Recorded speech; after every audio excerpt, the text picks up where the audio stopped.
It is 29th of June 2023. A very great morning to you. Thank you very much for joining me this morning as I will be diving into some of the stories that you need to know. All right, it is all about aftermath of Eid al-Adha for our brothers and sisters in Muslim faith. You have to know that today is Thursday, and I've been told that you still have some days as you celebrate Eid for you, and so we wish you well. And I know today office works will be affected a bit because some of the staunch Muslims are not going to be in their offices. They are still trying to finish up with the remains of the drinks and also of the eats that they were able to enjoy yesterday, and so we wish you well right there. A very great morning to you. Thank you very much for joining me right this morning, and it's Westnile Television, KOKOLIRIKO Live. We are coming to live from the broadcast house of Westnile Television. My name is Denis Oringi, up to the hour, that is 9 a.m. right here on Westnile Television.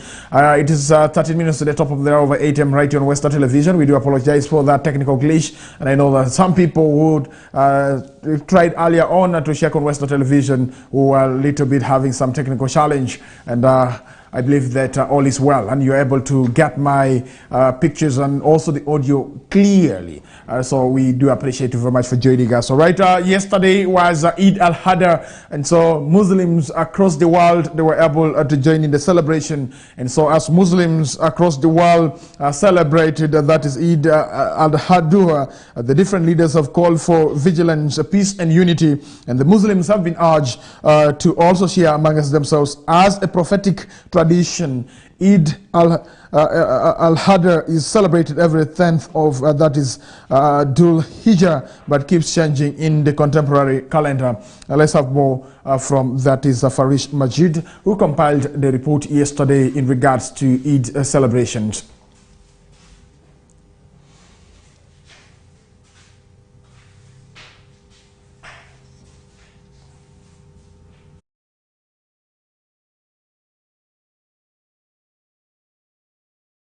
We do apologize for that technical glitch. All right, to Zombo district, you have to know that Muslims leaders in Zombo district have been urged to acquire land titles for their properties in order to avoid disputes with the people who offered them land for free. And so this appeal was made by the LC3 Paida Town Council, Onega Innocent Godfrey, during the Eid al-Adha prayers at Salama Mosque in Paida Town Council, Zombo district. Let's have more. Muslim believers in Zombo district have been urged to emulate the life of Ibrahim, who offered sacrifice to Allah through self-discipline. The call was made by the Koroloa County Qadi Sheikh Al-Jab Adam today at Salama Mosque, Paida, during Eid al-Adha celebrations. In his message, he noted that some Muslim believers are taken by worldly desires which contradicts Islamic Sharia. Al-Jab also encouraged the Muslims to value education of their children, hence fostering development in the Islamic faith. وأشهد أن لا إله إلا الله وحده لا شريك له وأشهد أن سيدنا وحبيبنا مولانا محمد وعلى آله وأصحابه أجمعين ومن دعا بالدعوات إلى يوم يقوم الحساب. السلام عليكم ورحمة الله وبركاته. وعليكم السلام ورحمة الله وبركاته. Rungiforut Mungu subhanahu wa ta'ala yonku paktisheke eromni rut Mungu maini ndumatin eyu iwa litush inindumadid mi'id al-adha maiti idi matukshin midar oro pa islamu opelege karashel Oforut Mungu kumdupa midano manwango kiparo kipela kuidi maeni isho preigingo manwango kiparo kibiti mo ibada mitum isho preigingo kadong tin inwe nyiri kindana magele kuidi boke Forut Mungu subhanahu wa ta'ala. During the same celebrations, the town council chairperson, Innocent Onega Godfred, advised Muslim leaders to acquire land titles for all the mosques in the town to avoid disputes with the people who offer them land for free. His appeal comes at a time when there is a multi-million project for Islamic school at Salama Mosque in the town council, which is at 89% completion. It is very important that the Islam community, wherever they are doing development and other religious organizations, I want to appeal to them to get land titles, as this will minimize or stop conflict.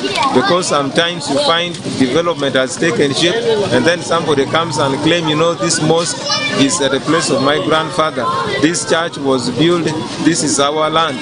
Therefore, attaining of land title to all religious organizations will be something very, very important.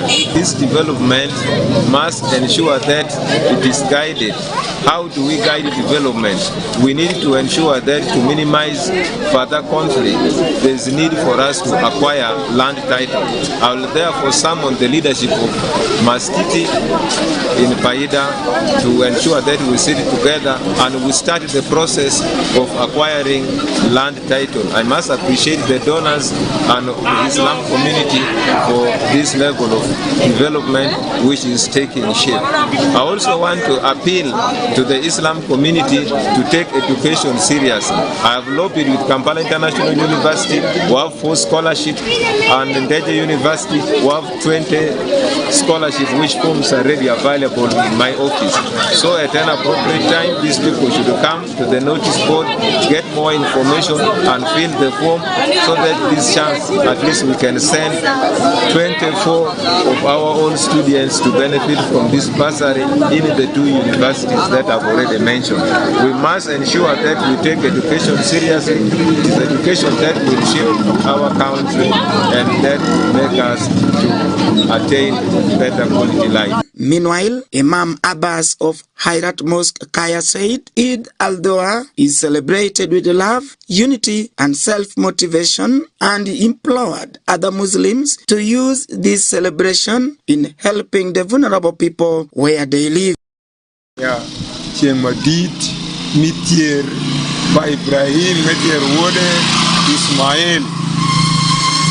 Etienne nido me dekiri, manete nido mimi umish, kujirani peri, kudano peri ma tung, enreme enindo ma enu, enindo ma ber akesha, enindo me dual me bedo kuju mer ju Kristo ngo sheke ma kuju bedi mer ashel, manju wori, kudikiri karashel, ni lubu tishpa jo kwenda, kuju pokingi.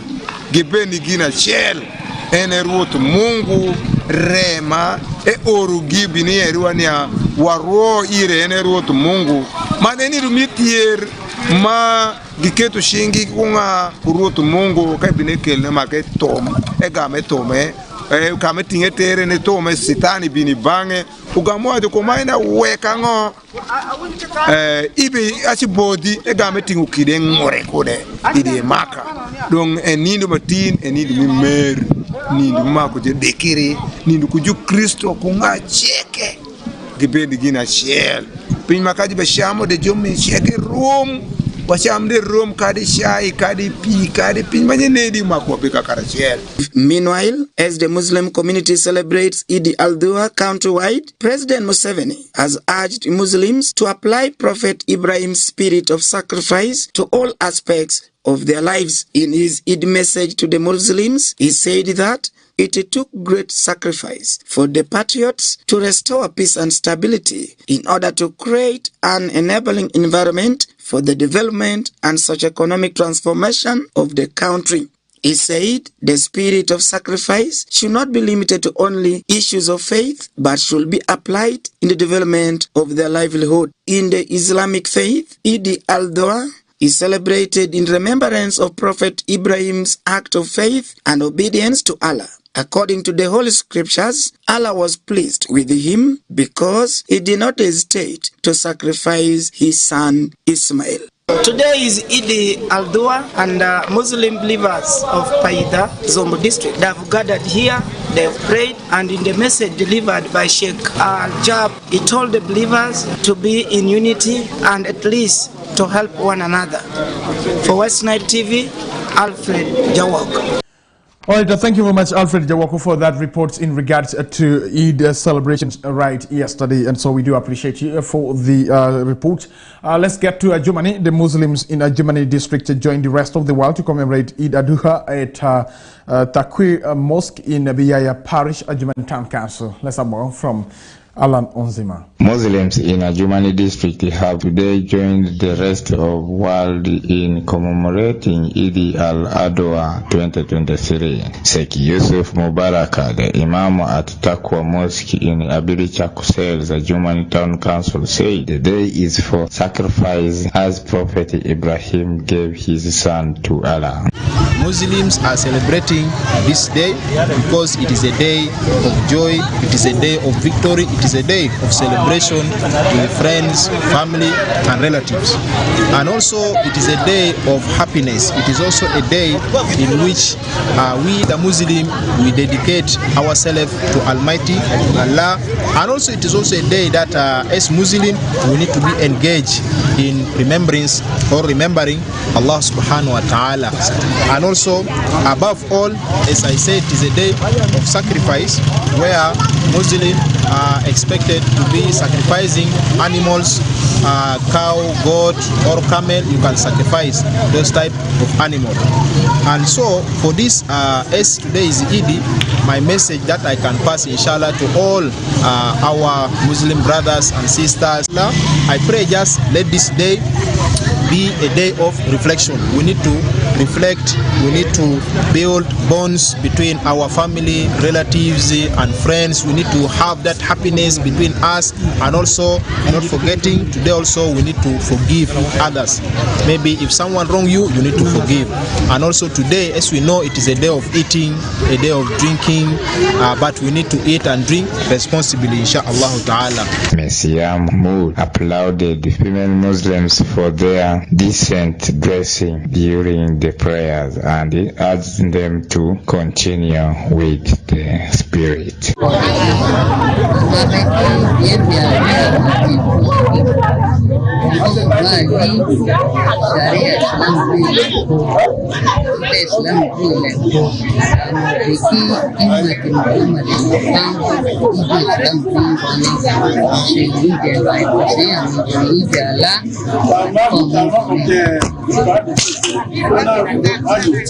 Reporting for Westnile TV, Unjima Alani, Ajumani Nilecast. Thank you very much, Alan Onzima, for that report that you have sent for us in regards to Eid's celebrations in Ajumani district.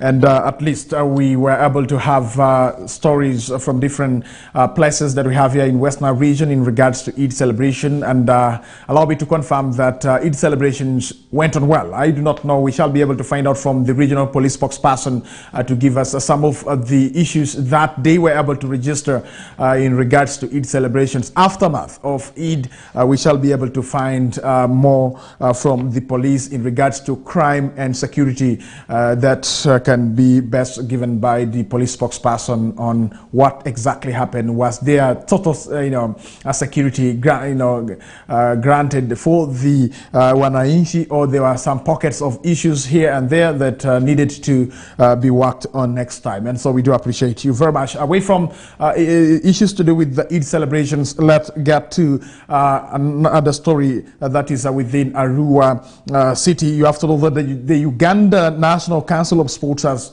on 26th of June 2023 organized a stakeholders engagement meeting with LC5 chairpersons, district education officers, chief administrative officers and sports officers in West Nile sub-region in order to digest the problems and solutions as far as sports activities are concerned in West Nile sub-region. Yusuf Osota reports more on this.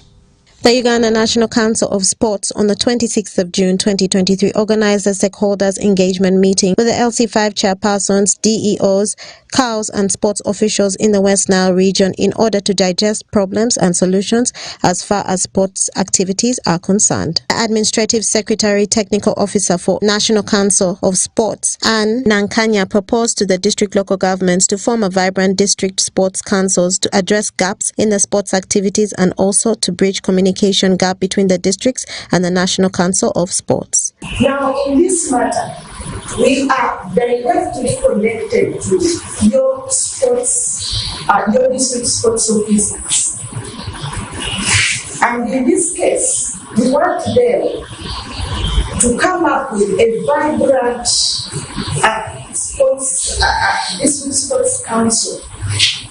This council will help everyone to put up his or her challenges or ideas, so that now the sports council itself comes in and sends that information to the National Council office.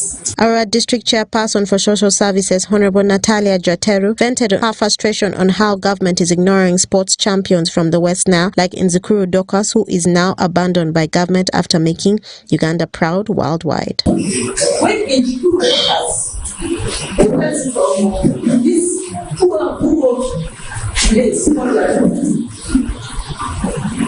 everyone's eyes and attention was on him. And I think it was expected even from the plane up to ground, up to our family and the district. We moved to the land. What were the promises for the district? Through this simple thing. Now we can be called by that time. When it was sent down, I think God went to the nation, and the nation was also very proud to promise personal benefits and also community benefits.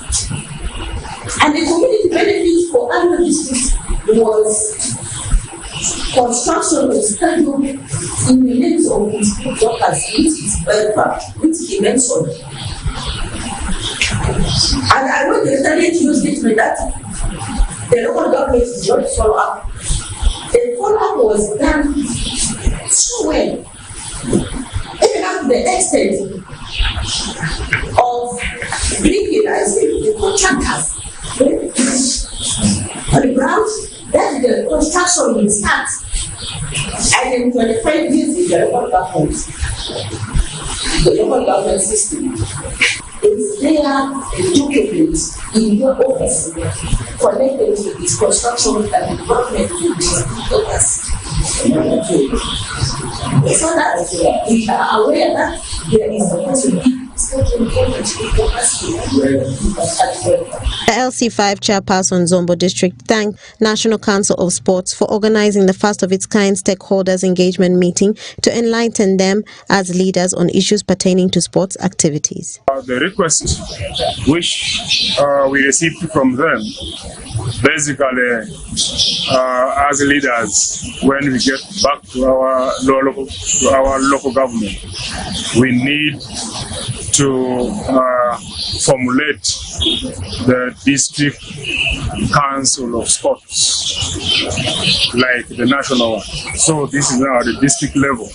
Each district should form their district council sports, which will have mandate to guide and also meet to develop stadium sports activities. The Deputy Resident Commissioner for Arad District Nzama, Ham Muzamil, castigated the National Council of Sports over what he said is alleged to be the level of biasness exhibited by the council through relegating some of the teams from the West Nile region without qualifying them. West Nile generally loves sports. You have seen recently it has been exhibited in the North, Western and so on, and the game of the cup. Now, we have been doing this one even with the no efforts from the National Council I believe that's why people talk a lot of it. And people are internally annoyed. But at least these are responsible people. Their annoyance has not reached the level of those people who are participating in the sport itself. There are some community members who are too annoyed. After if they are the land that you people are around, you will see the area full with people. There is already a feeling in the community, in the people of Westnile that you are self-centered.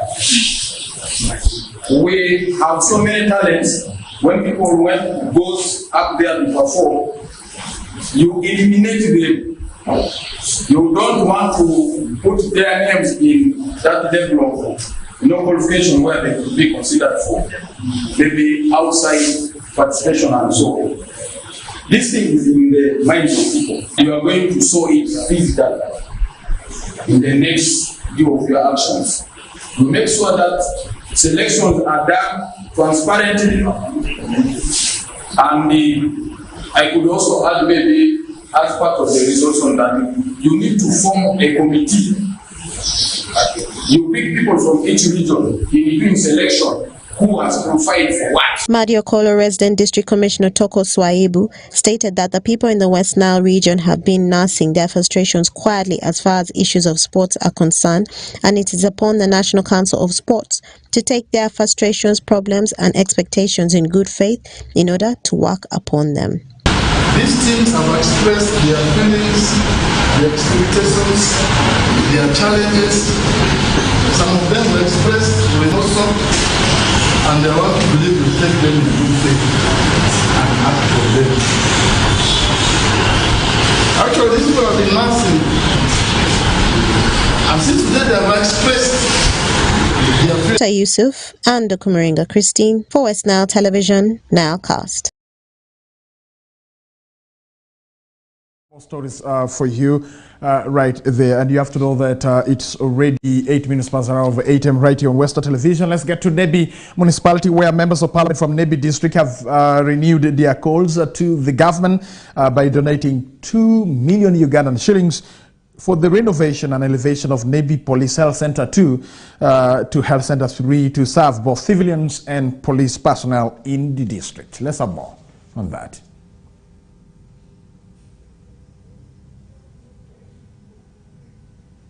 Members of Parliament from Nebi District have renewed their calls to the government to renovate and elevate Nebi Police Health Center 2 to Health Center 3 to serve both civilians and police personnel in the district. The leaders raised their concerns recently while meeting Nebi police officers and other stakeholders to get a lasting solution to their existence challenges. Assistant Inspector of Police Luke Sherotich, in charge Nebi Police Health Center 2, outlined challenges of understaffing, lack of space, and inadequate supply of essential drugs to the facility. The major challenges we have been having are space, a form of infrastructure. You see, we are working in a single room. Our Fuchi room, it is a clinical room, it is a store. We do medical examination there, like for victims of development, rape. It is still within the same room.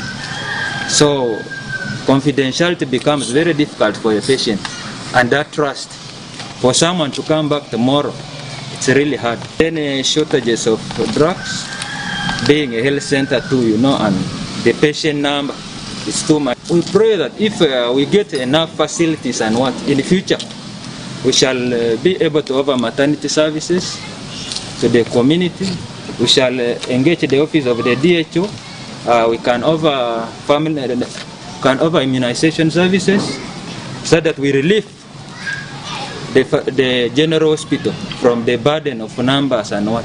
Nebi District Police Commander, Senior Superintendent of Police, Amisi Kayondo, said the contributions came timely as the health facility is unable to operate due to unfavorable condition of the structures. The facility is small. We are overwhelmed by the number of the people who come.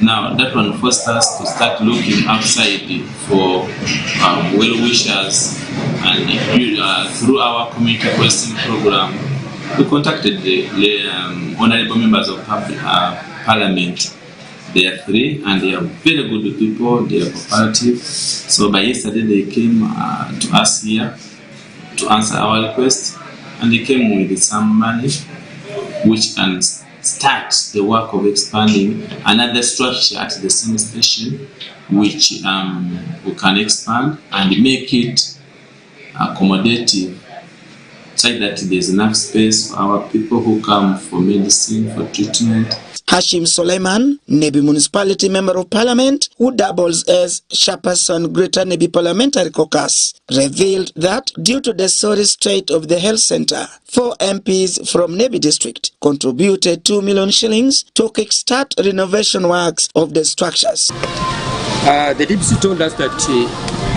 he wanted to renovate this place. He wanted to renovate this building. Like the health officer has been saying, that the other place is very small. They lack storage facility, they don't have stores. The in charge needed a space also to sit and maybe examine people, and other very many activities are supposed to take place. So they really need space. They really need space. So we thought of renovating this place, and also we thought of maybe, because the first proposal was to have a shed there, a waiting shed. But now, a shed and also renovating this place. That's why I'm saying that at least the local governments will be putting some small thing in their budget to support this facility. I don't know whether it is there. If it is there, it's okay. But if it is not there, they need to consider that. I contributed 500,000. Honorable Fiona contributed 500,000. Honorable Agnes Ashib contributed 500,000, and Honorable Isaac also contributed 500,000. So we collected it to make 2 million. So this 2 million we wanted to hand over to you to start the work. So as we start the work, shall be monitoring. So here is the 2 million that we can start with. Meanwhile, Agnes Ashibu, Nebi District Woman Member of Parliament, appealed to police in Nebi District to put the money for its purpose, and she pledged to share the information with the Speaker of Parliament, Annette Anita Mong, for other assistance. I think the issue of health is very sensitive, especially for us women. We are happy the little we have, because whenever we have any engagement, any request, the 3 of us sit together. How are we going to handle this? Because the resource basket now is very small. So the little we have brought, you should appreciate it. It is in good faith. Let it start somewhere. Next time you make a request, we seek again. How are we going to handle? Nebi Resident District Commissioner Robert Abak, in his closing remarks during the meeting, appealed to management of Nebi General Hospital to share a supply of essential drugs with the Nebi Police Health Center too, to help patients on time. This is a day which we must treat it as it's a very special day for us, the people of Nebi, and members of this community, the police. The Uganda Police Force is a pro-people's force. This central division, we have Abindo and we have Tara. All of them are supposed to be having at least a facility at the level of Health Center 3. But with the central, we already have here also the General Hospital. Then when you begin asking yourself, why is that people are more interested in this facility than the other one? They get at least good services here. There should be drug redistribution.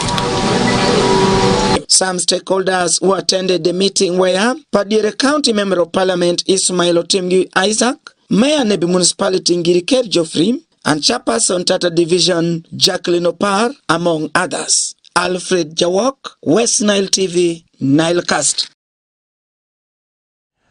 All right, I'll be back, and thank you very much, Alfred Jawoko, for that report in regards to supporting Nebi Police Health Center 2. And you have to know that the Health Center 2 is just being housed in a very small office that is supposed to serve one of the officers. But nonetheless, the police thought it wise to offer that service. And so we do appreciate very much the area members of parliament who contributed towards supporting Police Health Center 2, that is at Nebi Police Central, at Nebi Central Police Station right there. And so you did see the structure where the Health Center 2 is being housed. And I have to tell you that these were from the people who always go to get services from the Health Center 2. They say that the services being offered, they are better off than the services that are being offered even at the General Hospital in terms of patient nurses relationship. They have really good customer care who welcomes them and also advise them on what they're supposed to do. And so we need to support such initiative by the police, and I believe that other well-wishers will also join the members of parliament in supporting the Health Center 2, and if possible the Health Center 2 has to be elevated to Health Center 3, like we have Arua Police Health Center 3, where we also have deliveries. And while for Nebi it is still Health Center 2, so there are a number of issues that need to be worked on so that the Health Center 2 can be elevated to Health Center 3, and so that the population that we have in Nebi municipality, currently Nebi municipality has got 3 divisions for your information, and so the population in these 3 divisions have to go to General Hospital, and these really overwhelm the General Hospital a lot right there. Away from Nebi to Marasha District, authorities in Marasha District have blamed the Ministry of Agriculture, Animal Industries and Fisheries for the loss of lives from the flash floods in Ayi Stream and Awizuru Sub-County over failure to complete the bridge construction project in the area. And so in March 2022, Marasha District Local Government benefited from 1 billion shillings bridge construction project from Ministry of Agriculture, Animal Industries and Fisheries under the Agriculture Cluster Development Program in order to link farmers to the nearby markets and find benefits for their produce. But to date, the construction of the bridge stalled 2 months from the onset, affecting people's access to social services. Frederick Dramadri visited the scene and now reports.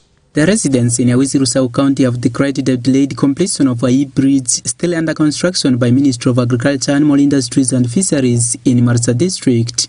From the onset of the rains this year, 1 person has been reported dead and 5 others pulled alive after falling into the flood's water in the valley, raising eyebrows among the members of the community, as no alternative temporary bridge has been provided by the contractor. The bridge construction project launched in March 2022 under the Agricultural Cluster Development Program to aid farmers' linkages with agricultural produce to the nearby markets of Odamachaku, Lia, Arua City and Nyadri, was abandoned shortly in 2 months after the commencement of the construction works. Jovik Asizu, the area councillor representing persons with disabilities to Awizuru Sub-County in Marasa District, reveals that access to farmland by communities is hard, besides other social services being blocked, especially during rain season. We have rescued almost 5 of them. They fall in water and then we rescued them, but 1 died completely. Now crossing the river is now very hard for us. We have children from this side who are studying on the other side, and they are not able to cross the river. And those who are digging across are not able to manage. Then the disabled are totally cut off.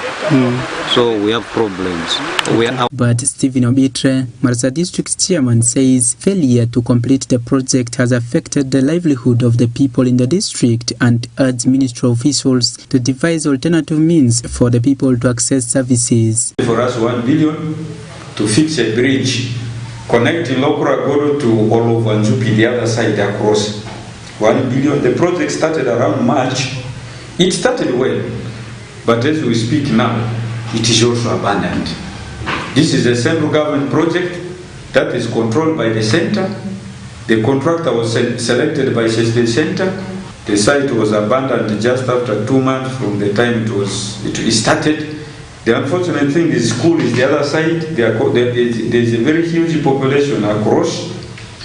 It has been difficult for school-going pupils to cross there, because when the bridge started, their temporary bridge was broken. It is terrible. The people there used to use the temporary bridge to access market in Arua City, because that is the biggest market. They used to go there. But because of absence of this bridge, they now take longer routes. Meanwhile, Paul Walakra, Marsa District Chief Administrative Officer, attributes the stalling of the project to the failure by the Ministry of Agriculture, Animal Industries and Fisheries to pay the contractor. He says they are putting more efforts to ensure that the payment is fast-tracked in order to rescue the communities to access services. Government is a user of Ministry of Agriculture. We really tried to food the Ministry of Agriculture, but the problem is paying next to him. We are in touch with the Ministry of Agriculture. They had promised us to clear him before the end of the year. The contractor, not yet identified by press time, is said to have been sourced by Ministry of Agriculture, Animal Industries and Fisheries and was awarded 6 months for the construction of the 1 billion bridge, and this was expected to end by August 2022, but to date, construction works have remained at the bed of the bridge. Frederick Dramadri, Westnile TV, Nilecast. All right, thank you very much, dear everyone. We'll be back, and that is a story in regards to the stalled bridge construction in Maracha district, and I believe that the district leadership will be able to fast track the completion of the construction of the bridge right there. Let's go for a break, dear everyone. When we come back, we still have more stories for you right this morning. My name is Denis Oringi, and it's KOKOLIRIKO Live.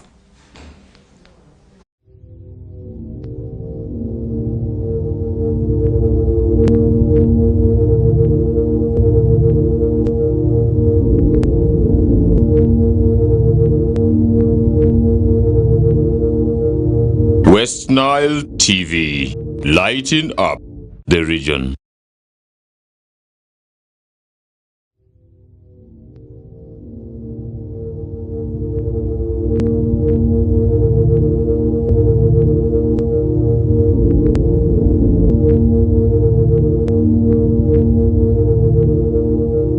Westnile TV, lighting up the region.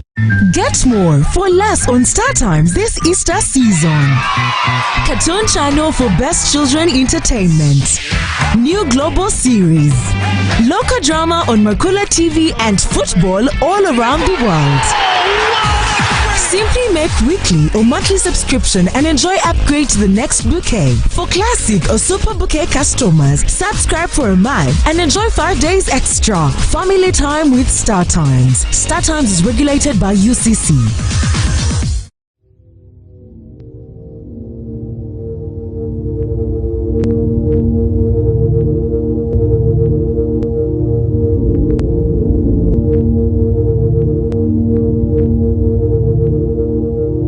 Westnile TV, lighting up the region.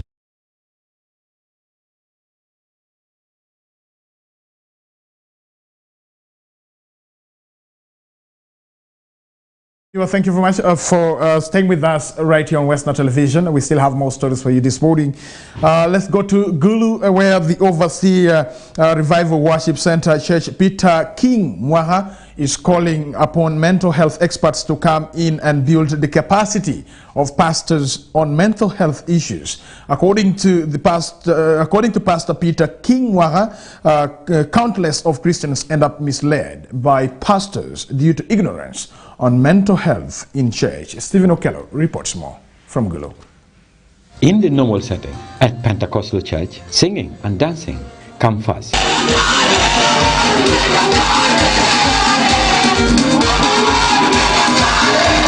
Before introducing congregations into worship song, that always ushers the preacher of the day.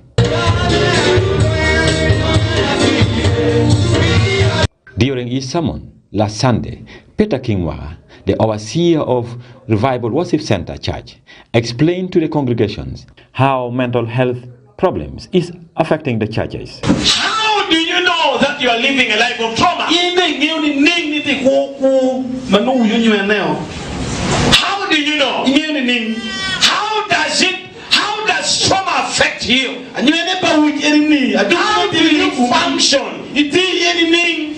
Pastor Peter King says it is time for the church to bridge the existing gap between the health expert and spiritual leaders to enable the two entities fight the escalating case of mental health in the community. some people don't want to talk about it. That's a challenge. Because they know what they've gone through, they don't want to talk about it. People who are looking for quick answer may look at what I am doing as a waste of time. While delivering his message to congregation on Sunday, some Christians were jubilating, while others sat quietly looking at his face in a sad mood. And yesterday I learned a lot, and it's quite helping me, because sometimes we can get also trauma during our businesses, because whenever you get losses and you start worrying, now I've put this capital and the money is not there, so it become also a trauma in your mind. Michael Robanga, a public health educator, says there is need for churches to start working together with health experts to sensitize community on some of the health-related matters like mental health. We have divorce, failed marriages, and others who have failed to achieve in life. Definitely they have trauma, or others who came with the background where you came from. Okay, so there is trauma even in the church, so people need to know how to act on that.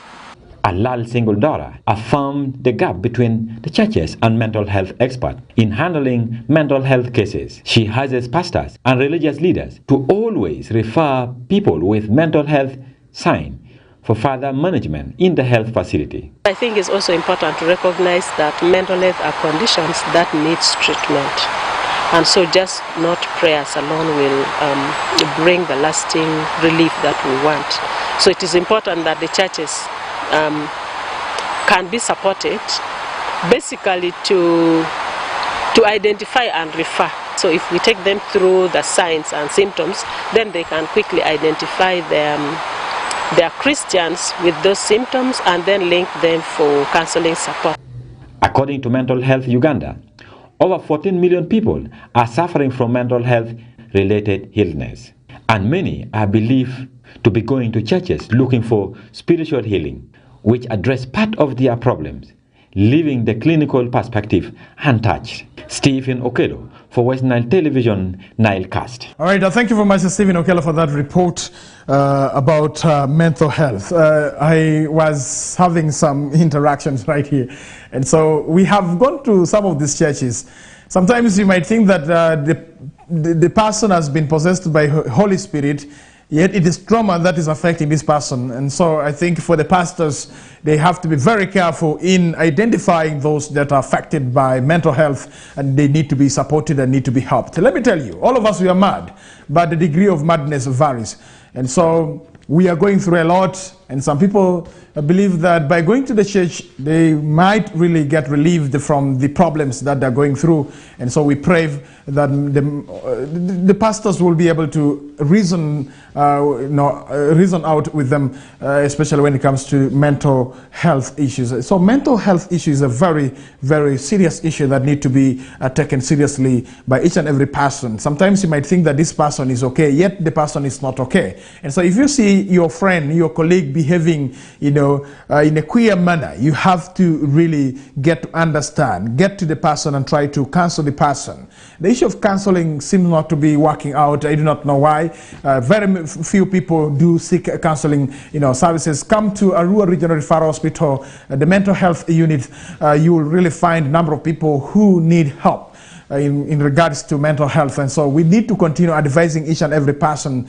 We need to advise ourselves on how we can really live a life. You do not know how people are really suffering, and so some of the sufferings tantamount into mental health problems that we see in the society. You might think that this person smokes opium, yet the person does not smoke.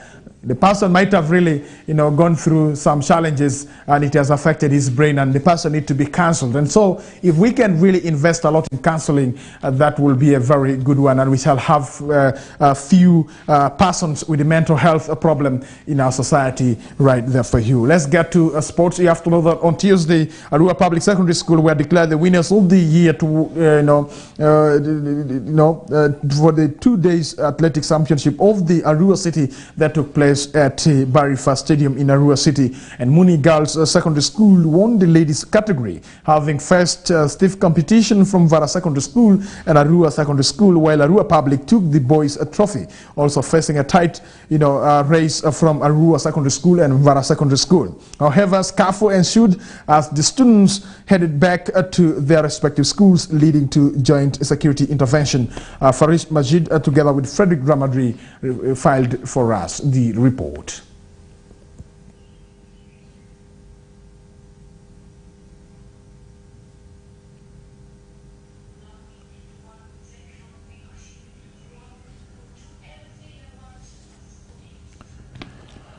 Three students whose identities are not yet established have been arrested and detained at Arua Central Police Station following their involvement in activities of hooliganism contrary to the Federation's set guidelines. This was during the 2023 Arua City Secondary School's athletics competitions, in which Arua Public Secondary School emerged winner in the boys category with a total of 156 points, followed by Arua SS, who pulled 133 points among others, while Muni Girls SS won the girls category with 136 points, followed by Arua SS out of the 13 schools that turned out for the competition. The event, beefed by security, was generally peaceful, attributed to the pre-event engagements by stakeholders, as revealed by Angwa Bernard, the chairperson Arua City Secondary School Teachers Association. Competition. It's not a competition for hooliganism, for villagers, and we have tried as much as possible to call both the UPDF, the police, the patriotism club, and also use some teachers to move around, because we're in the forest actually. Because this is a bush area where some students have come up with the idea, or even some people have come with the idea of trying to drink alcohol and smoke opium, which we are moving, even the UPDF are moving around. We have instructed them, like we have arrested some. Yesterday we arrested some people who disrupted the police while going back home with their vehicle. So three were arrested yesterday, and today some have also been arrested by the police. What was the reason for arresting them? From the stones to the police. Yesterday, they smashed part of the vehicle of the police yesterday. So there's On the other hand, students in various schools that participated appreciated the high level of organization witnessed in this year's school athletics competitions. People have gathered here, we are meeting our friends we finished primary with. We have made them here today, so it's a happy day for me. It's the only thing with all stadium that you can use for athletics for hosting these games. I would suggest if the officials have some finance to put in time to develop this place, to make it a better place, so that we promote the talents of the students, all the schools from Westnile. Similarly, Omar Mohamedin, the coach of Arua Secondary School that emerged second in both boys and girls categories, says the officiation was transparent. Very good. There's nothing I've seen bad. There's by no complaints from the schools. So I think that everything is okay. No school has complained so far. Anguzu Rashid, the disciplinary committee chairperson, pledged to indefinitely ban schools identified to be participating in discipline cases. Aware that Arua City has 9 government-aided secondary schools and 24 private schools. The private schools have children who belong to Uganda, and therefore the children in the private schools are not private students or private children. They are children of Uganda who are entitled to these activities. By some schools not participating, we are denying many children there the possibility or the opportunity to be the next Injikurus. However, the day was later marred by violence as students got involved in rallying battles with security agencies.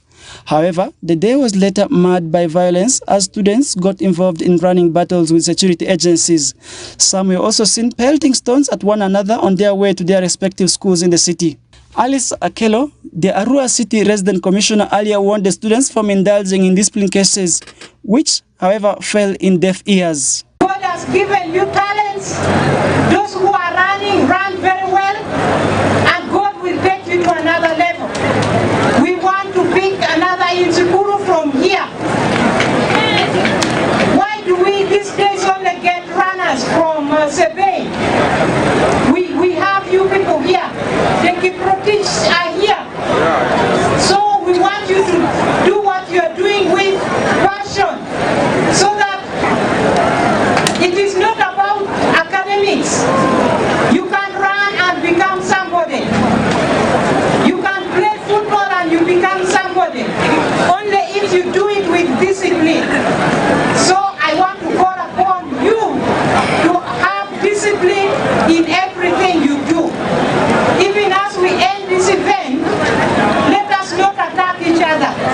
Last year, Arua City was stopped from participating in national events following indiscipline acts.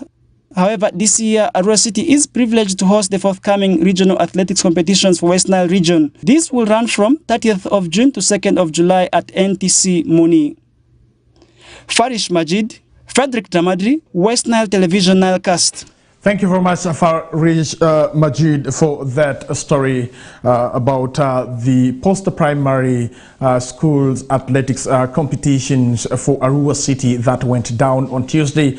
And you have had the schools that won the trophies and those who could not really make it. It is quite unfortunate that over 30 schools, only 13 schools participated. What happened to other schools? Remember, each student pays 5,000 for sports, and I've been told that this is every term. And so where is the money going? More especially these monies that are being paid by students who are studying in private schools. And so I think education department should really get interested in that, because we cannot continue to have our learners paid money in the name of sports and they are being denied that opportunity to participate in co-curricular activities. And it is one of the issues that need to be implemented by the schools that we have in this country, Uganda. And so we cannot allow schools to continue to extort money from the students, and the students are not given the opportunity to enjoy what they pay for. Let me tell you something. If you want to make money in Uganda, just open up a school and you'll make your money. Trust me. I've never had somebody regretting opening a school here in our country, Uganda. You make a lot of money because each and every service is being paid for. And so where does the money go? And so a term has only 3 months. And so in 3 months, if you have around 300 students and each person is paying around 150, and so and then you have it is a day school and without feeding. And so where will you take this money? Just only paying teachers, and next term again you will have students coming to pay also the same fee that they paid in first term. Then you have third term that they have to pay, and then next year also you will continue to have more students joining, and the continuing students continue to pay. And so you have money plus.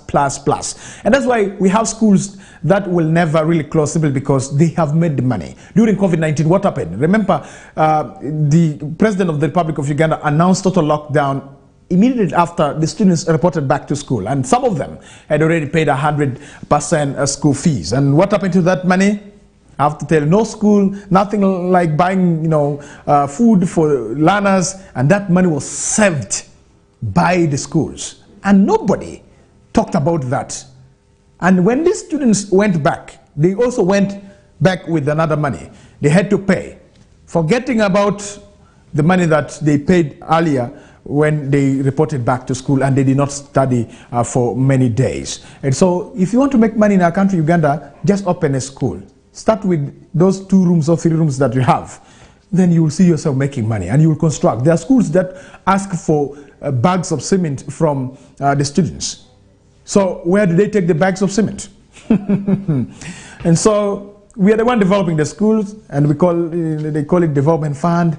And now is that money meant for foundation body, development fund, school fees, tuition is different.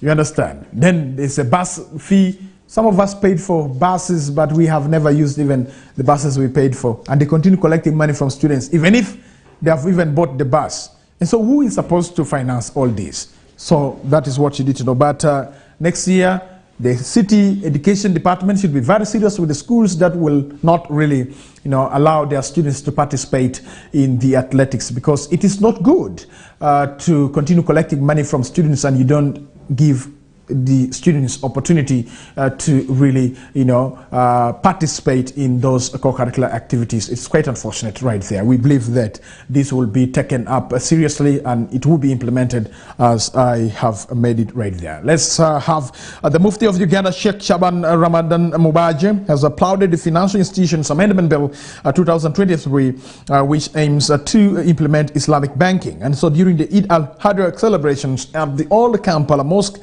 the Mufti Mufti stated that these halal complaint initiatives might elevate Muslims from poverty.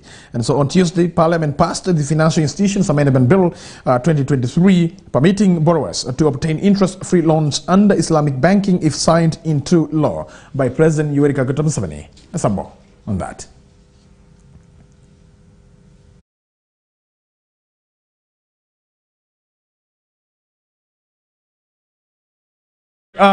That is what you have to know, and then that is the Mufti, that is Sheikh Shaban Ramadan Mubaji right there for Uganda Muslim Supreme Council. And I've been told that there's another, a faction of Muslim, and they call themselves the Shibuli faction. And so that is Sheikh Shaban Ramadan Mubaji right there, thanking for, applauding the Financial Institutions Amendment Bill 2023 that Parliament of the Republic of Uganda was able to pass, and is awaiting consent from the President of the Republic of Uganda so that the bill becomes law here in our country, Uganda, to allow the Islamic banking to operate in our country, Uganda. And remember, during the budget committee meeting, not budget committee meeting, a finance committee meeting, there were a number of issues that were raised, issues to do with those who are supposed to be in the advisory board, their qualification, and some of the members of Parliament had the argument that we do not have those who can really sit in the advisory board of the Islamic banking, because they lack the qualification that they are supposed to have. Yes, they might have the PhD, but they have no background of the Sharia law, because for you to be in the advisory board, you should be well versed with Sharia law. And so that brought a number of discussions and issues here and there. And so finally they were able to amicably resolve on that matter. The viewer, 70 minutes to the top of the hour of 9 a.m. right here on Westnile Television. Let's go for a break. And when we come back, we still have more for you this morning. And we shall be diving into what we have in the dailies, the Daily Monitor and the New Vision this morning. Good morning. My name is Denis Oringi, and it is KOKOLIRIKO Live on Westnile Television.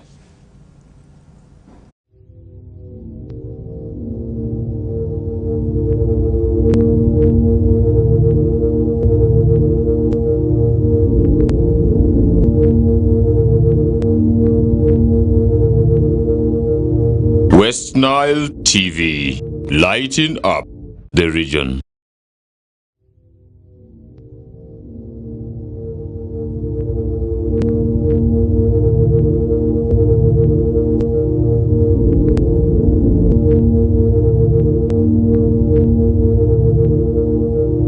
Westnile TV, lighting up the region.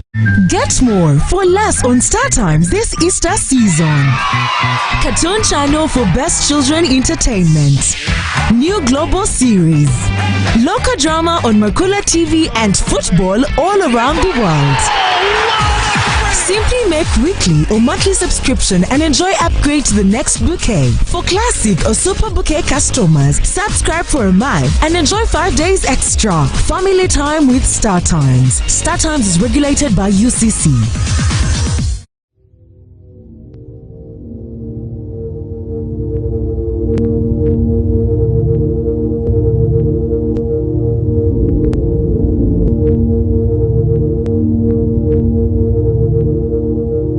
Westnile TV, lighting up the region.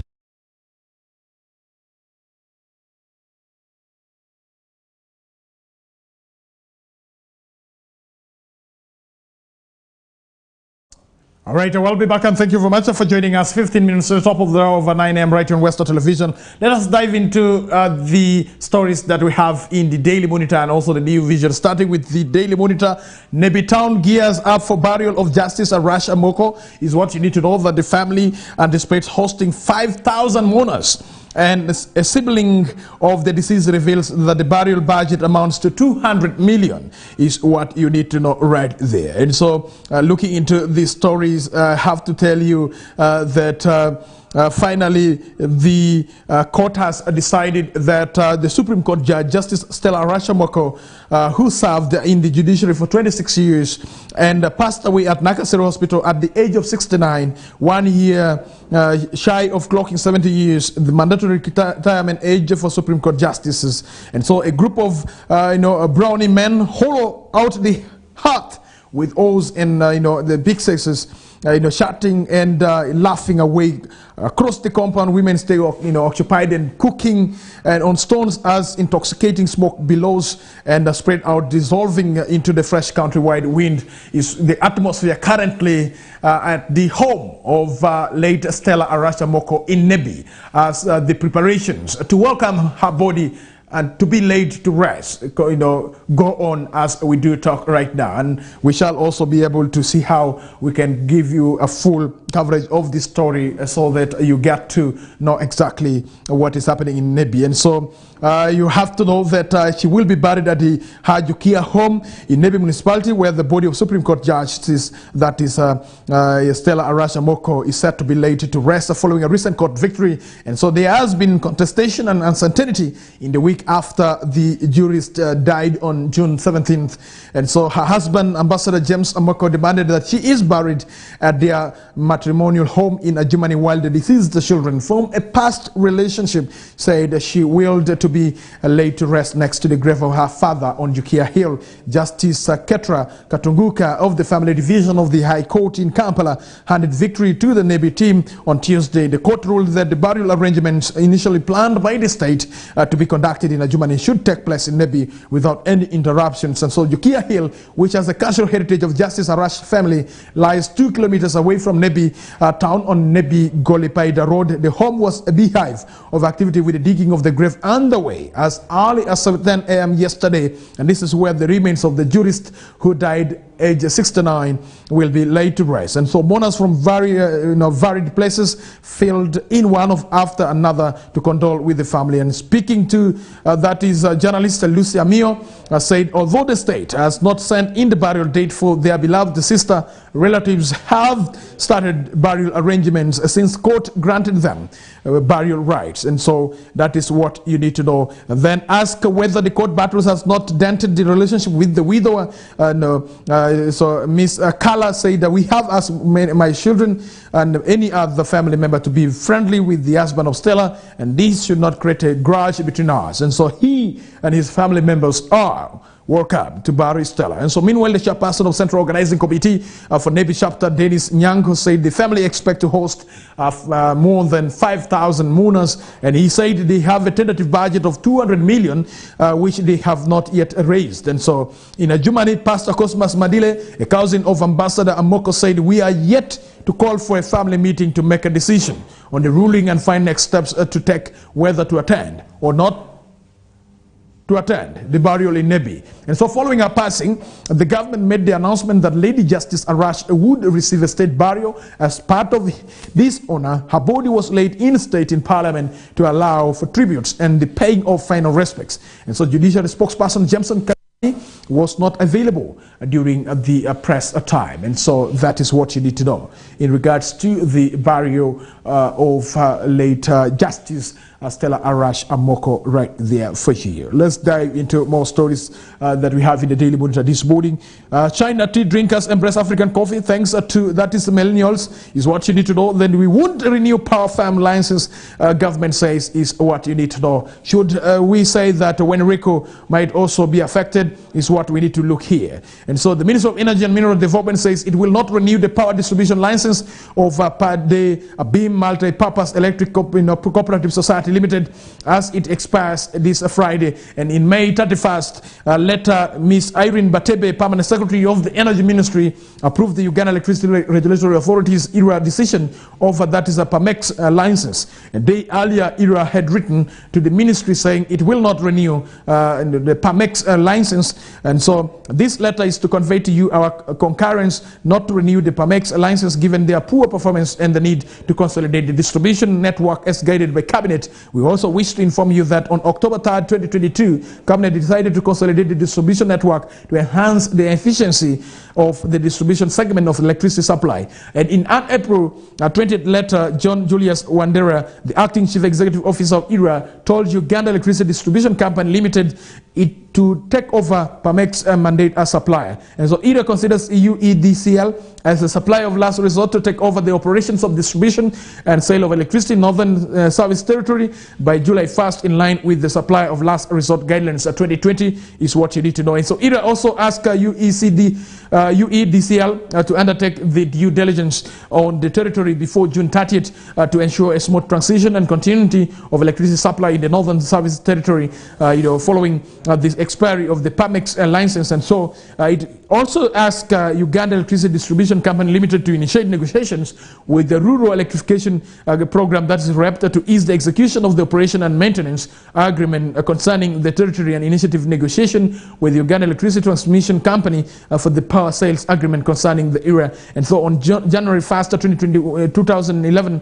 ERA licensed PAMEX to distribute and sell electricity in the Northern Service Territory, Pade, Agago, Abim, Omoro, Lamour, Otore, Kietgum, Kotido, Kabong, and Karenga districts for 10 years. And so following the expiry of the license in December 2020, ERA has over time granted short-term renewals, with the current license set to expire on June 30th. A fortnight ago, Uganda Electricity Distribution Company Limited technical team led by its managing director, Paul Mwesije, joined ERA and the Energy Ministry in the scheduled stakeholders engagement in the PAMEX concessions area in Pade is what you need to know. And so I have to tell you, Ministry of Energy and Minerals Development is on track to see that the country is fully electrified with electricity. And so yesterday I did bring to your attention the agreement that has been signed between the government of Uganda and the government of South Sudan in regards to extending the 308-kilometer power line into South Sudan. Is what is really big here in our country, Uganda. And so the conversations have taken shape in our country, Uganda. Some people are trying to say West Nile has not yet been connected to the national grid. And so are we going to be connected to the national grid? And some people are saying that South Sudan will first be connected to the national grid even before West Nile, that has been in this country for over 100 years. And so the conversation about connecting West Nile to the national grid continues. And so we urge the stakeholders, the members of parliament, you fast track what is happening. Why is it we are not seeing work progressing on as it was in the past, during the time that the pressure was really too much in regards to connecting West Nile to the national grid? And remember that we have two substations, that is at Muni and at Nebi. And this will really give government a very, very nice landing in Eastern Democratic Republic of Congo in regards to selling the power to the Eastern Democratic Republic of Congo. That agreement has not yet been signed, but we are looking forward to seeing that agreement signed between the government of Uganda and also government of the Democratic Republic of Congo. As it has been with the South Sudan, the agreement has already been completed. And so currently, assessments are being done and execution of work is also being done. And so we wish government of the Republic of Uganda well in that execution of extending power to South Sudan to boost the trade around the border towns that we do have right in the north. Dear viewer, thank you very much. It is 6 minutes to the top of the hour. Over that is 9 a.m. But before I really leave, let me sign out by telling you what we have in the new vision before I sign out right this morning, because I have to be balanced here with the stories from the new vision is what you need to know right this morning. And so, dear viewer, we do apologize that time is fast spent. 6 minutes to the top of the hour 9 right here on Western Television. Allow me to say that Museveni promotes Brigadier General Oto is what you need to know. That the Deputy Defense spokesperson Colonel Deo Akiki said in a statement released on Wednesday that Oto was appointed the chairperson of South Sudan advisory mechanism is what you need to know. And then grain dealers want South Sudan to release their intercepted cargo unconditionally. And then Kasese school attack was an act of Satan, says the Muslims in Kasese.